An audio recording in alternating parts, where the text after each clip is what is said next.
सार पाई राति भी कलबल होती चाषी अखिया अपिया अवस्था रास्ता कड़े लाइन लगाई सार पाई। कोरापुट जिला नारायणपाटना स्थित लैंप्स रे देखा मिली किसी एभली दृश्य। दिन जाई राति हेलानी बस्ताए सार पाई अनाई रही चाषी कूल। आज 2000 बस्ता सार नियंट हेबारु एभली परिस्थिति उपजी कहुई। चाषी भिड़ भितर चाषी एवं सार को जगी रही पुलिस। केवल नारायणपाटना नुहे बौद्धरे सार जोगाण दाबी खोर्धा बलांगीर जातीय राजपथ को अवरोध करते चाषी। बौद्ध ब्लॉक खुंटबंध फेक्स सेवा समवाय समिति आगे देखा मिलता एभली दृश्य।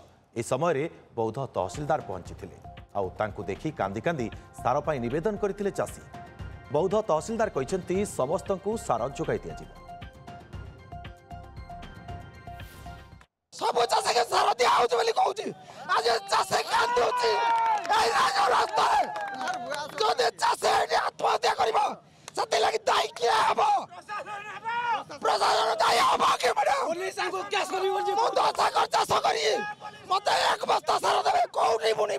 सेमाने कहउछन अधिक डिमांड अच्छे।